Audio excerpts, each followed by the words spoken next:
that last one, I'm not going to let you walk past it. 17,000 people, 1,200 miles. The U.S. government did it, even after the Supreme Court told them they couldn't. That is where we're going today. But I promise you, that is not even the most shocking thing in this video.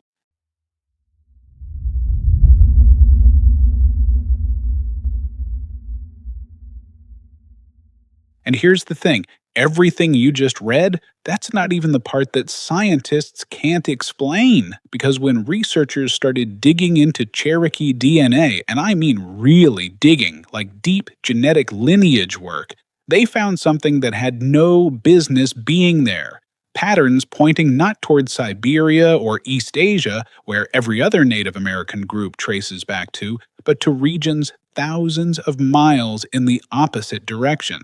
And the Cherokee themselves, their own ancient stories, passed down formally for thousands of years, already knew. They already knew. By the end of this video, you're going to know the full story. The DNA, the ancient migrations the textbooks skipped, the civilization they built, and the catastrophic injustice that almost erased all of it. You're going to know something that most people who went to school in this country never learned. And here's the wild part. The Cherokee themselves, in their own ancient oral traditions, their own stories passed down formally for generations, they already had the answer. They never needed the DNA test. The science is just now catching up to what they already knew.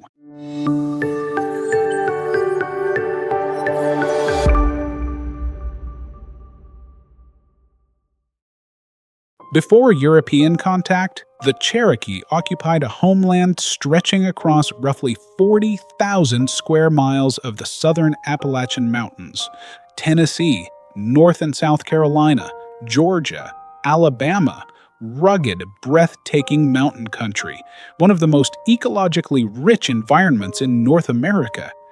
They called themselves Unifying. That translates roughly to the principal people, which, honestly, bold name, I completely respect it. Now here's the first weird thing, and I mean the first of several weird things we're going to hit today. The Cherokee language, it belongs to the Iroquoian language family. Okay, at first that sounds like a linguistics nerd fact, but stick with me. The Iroquoian languages are spoken by tribes like the Mohawk, the Seneca, the Oneida, the Onondaga. Those tribes live in upstate New York and the Great Lakes region. That is more than 1,000 miles north of Cherokee territory. And according to linguist Floyd Lounsbury, confirmed by modern linguistic analysis, Cherokee diverged from the rest of the Iroquoian language family approximately 3,500 to 3,800 years ago. 3.5 millennia. That's like finding out English and Russian split from the same ancestral root 3,500 years ago. And you can still see the family resemblance. That's the scale of the separation. So how did a tribe in the southern Appalachians end up speaking a language related to tribes over 1,000 miles north of them? In 1890, Smithsonian archaeologist Cyrus Thomas published research documenting a Cherokee oral tradition describing their ancestors migrating from the upper Ohio Valley, from the region near what is now West Virginia, sometime around the late 13th century. According to those oral histories, their ancestors built the mound complexes at Grave Creek before migrating south into the Appalachians. The Cherokee had official orators whose entire job was to recite this migration history at the annual Green Corn Festival, every year, publicly.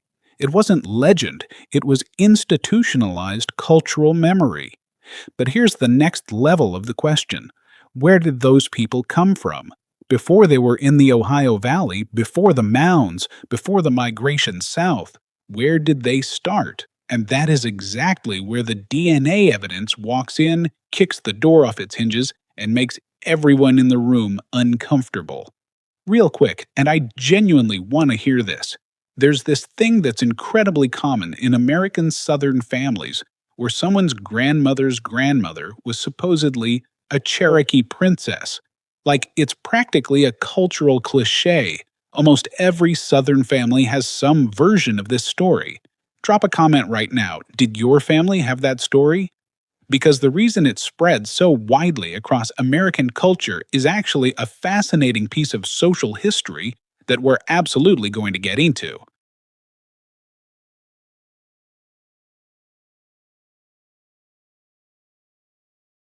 By the early 1800s, the Cherokee had constructed what was, by any objective measure, a functioning modern democratic nation. Written constitution modeled on the U.S. Constitution, a bicameral legislature, their own Supreme Court, established schools, a mixed agricultural and commercial economy. They literally built the governmental infrastructure that American society had always claimed indigenous peoples needed to build. They did it. And I want you to hold that fact in your mind for the next few minutes, because where it goes is not where you'd expect. And then, and this is honestly one of the most remarkable intellectual achievements in all of recorded human history, a man named Sequoyah created a writing system for the Cherokee language entirely on his own. Sequoyah was not literate in any other language, no formal education, couldn't read English, and yet, after approximately 12 years of work beginning around 1809, he produced a syllabary of 85 characters, each representing a distinct syllable in spoken Cherokee. The Georgia Historical Society calls him the first person in history to single-handedly create a complete writing system without prior literacy in any other language. The syllabary was officially adopted by the Cherokee National Council in 1825.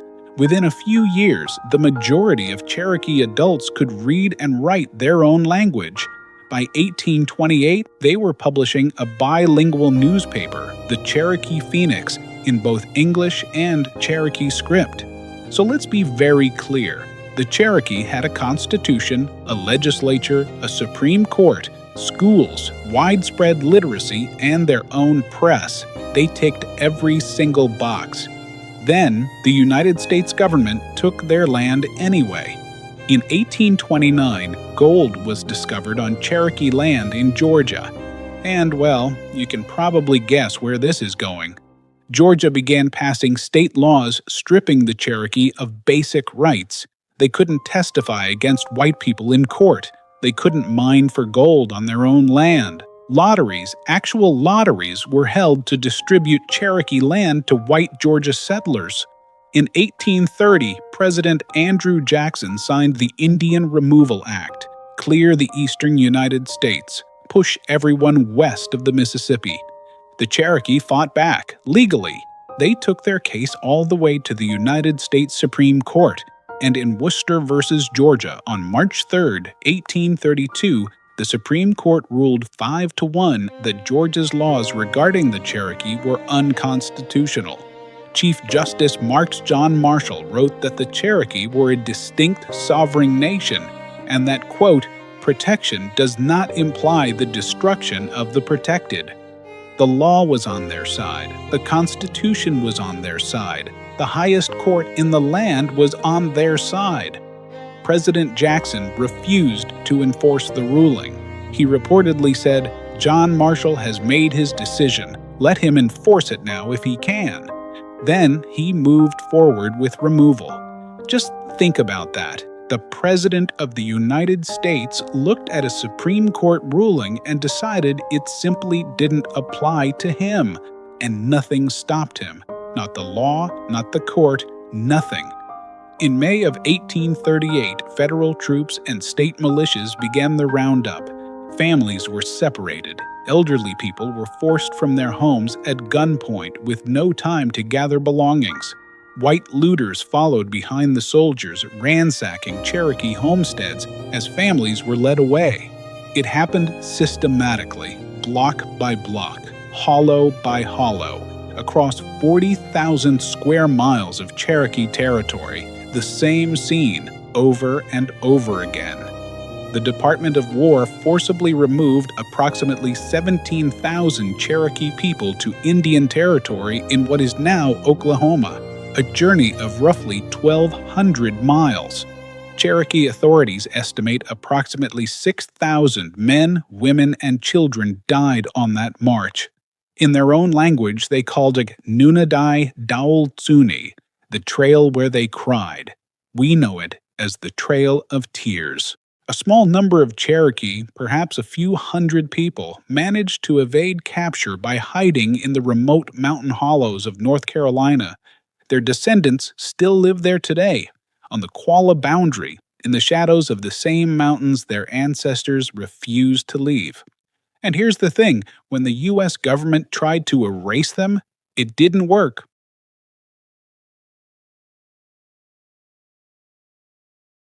Let's start with settled science, mainstream, peer-reviewed, overwhelmingly accepted. Between roughly 15,000 and 20,000 years ago, maybe earlier, people crossed the Bering land bridge from Siberia into North America. These were the founding ancestors of virtually all Native American peoples. Geneticist Theodore Schur's team, studying mitochondrial DNA, the DNA passed down exclusively through the female line, identified 4 primary female founding lineages in Native American populations: haplogroups A, B, C, and D. All 4 trace back clearly to East Asian and Siberian populations. That is the baseline. That is the consensus. Clean, established, solid. And then, in 1997, scientists identified a 5th Native American lineage, Haplogroup X, and it did not cooperate with the model at all. Here's what's bizarre. Haplogroup X is not found in East Asia, not in Siberia, not anywhere along the route it should have come from. According to a landmark 1998 study published in the American Journal of Human Genetics, Haplogroup X appears in Native American populations, primarily in northern and eastern North America. But when researchers looked for it in Asia, they couldn't find it. The same study estimated it arrived in North America somewhere between 12,000 and 36,000 years ago. Thousands of years before Columbus. Thousands of years before European contact. And now we get to the Cherokee specifically. And look, I want to be upfront with you here because this is where we step from mainstream scientific consensus into contested territory. In 2009, DNA Consultants, a private genetics research company led by scholar Dr. Donald Yates, published a study analyzing mitochondrial DNA from individuals with documented Cherokee ancestry. I want to be clear, this study came from a private company, not a peer-reviewed academic institution, and some of its conclusions have been challenged. But the anomalous haplogroups they documented, those are real genetic data, and that's what we're going to look at. What did they find? The Cherokee sample contained significant proportions of haplogroups T, J, U, and H, lineages associated not with East Asia or Siberia, but with the Fertile Crescent, the Levant, Greece, and the ancient Near East. Haplogroup T, most prevalent in populations from Egypt, the Levant, Greece, and the ancient Near East, accounted for approximately 27% of the anomalous lineages in the sample. The researchers concluded these patterns were too genetically diverse and too ancient to be explained by post-1492 intermarriage with European colonists. Whatever they were finding, it was older than Columbus, much older. Now, I genuinely mean this. The DNA Consultants' findings are contested. Mainstream genetics still holds that the primary ancestry of all Native American peoples derives from Asian populations via the Bering migration. That evidence is strong, but the Cherokee present genuine anomalies in their genetics, in their language, in their own oral traditions that don't fit neatly into any single existing model. And the broader scientific picture increasingly suggests that human migration into the Americas was not one clean, one-directional event. It was likely multiple waves, possibly multiple routes across tens of thousands of years. The Bering land bridge story isn't wrong, it's just probably incomplete.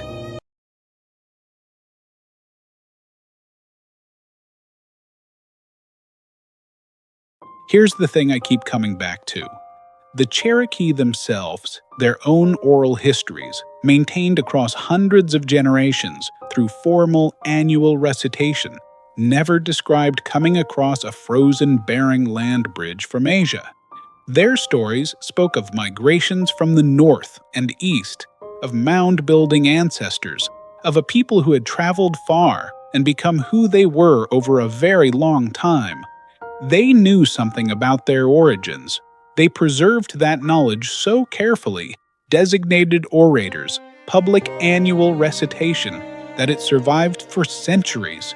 And science is only now starting to confirm what those stories pointed toward all along. The most important lesson in all of this might be the simplest one. Indigenous oral traditions are not myths, they are memory. And memory, when it's carefully maintained and formally passed down, can hold truths that survive thousands of years. Truths we're only now developing the scientific tools to confirm. The Cherokee remembered their migration. They recited it every year for centuries. Turns out, they were right. Today, the Cherokee Nation of Oklahoma has surpassed 450,000 enrolled tribal citizens, making it the largest federally recognized tribe in the United States by population. Their capital is Tahlequah, Oklahoma. The eastern band of Cherokee Indians, the descendants of those who hid in the mountains, still occupy the Qualla boundary in western North Carolina. Sequoyah syllabary is still in active use. The Cherokee Phoenix still publishes. The language is still spoken and being taught to new generations. A federal government defied its own Supreme Court, marched 17,000 people across 1,200 miles of frozen ground, killed 6,000 of them doing it, and the Cherokee are still here, still governing, still writing in their own script, still speaking their language, still publishing their newspaper. Let that settle for a second, because that is not a small thing. That is one of the most extraordinary acts of cultural survival in the history of this continent. So, what do we actually know? We know the Cherokee were in those mountains long before any Europeans set foot on this continent. We know their language connects them, across 3,500 years, to peoples far to the north, a connection pointing toward ancient migrations that Smithsonian researchers documented over a century ago. We know their DNA contains anomalies that serious researchers are still actively studying. And we know that when they built one of the most impressive indigenous civilizations in the history of the Americas, it wasn't enough to protect them from one of the most deliberate forced displacements in American history. Here's what I can't stop thinking about. The Cherokee story, the DNA, the language divergence, the oral histories, it points towards something much bigger. The story of how human beings first arrived in the Americas is not a settled question, it is an open investigation. The Bering Land Bridge is not the whole story. There may have been multiple migrations from multiple directions across tens of thousands of years. And scattered through the DNA and the oral histories of Native American peoples are clues that science is only beginning to read, which means the question, who are the first people of America really, still has answers we haven't found yet. And if that's true for the Cherokee, who else has a story like this? Which other tribe is hiding genetic mysteries in their DNA? Which other oral tradition is actually pointing us toward a migration that science hasn't confirmed yet? That, my friend, is a video for another day. But I'll tell you this, when we start looking, the Cherokee are not even close to being the only ones. If this got you thinking, and I genuinely hope it did because this story absolutely deserves to be known, hit that like button and subscribe if you haven't yet. Check out the 5 Civilized Tribes video right there in the sidebar. because the Cherokee story does not end in 1838, not even close. And if you watched from those text cards at the very beginning all the way through to right now, I genuinely appreciate that. These stories matter. The people in them matter. I'll see you in the next one.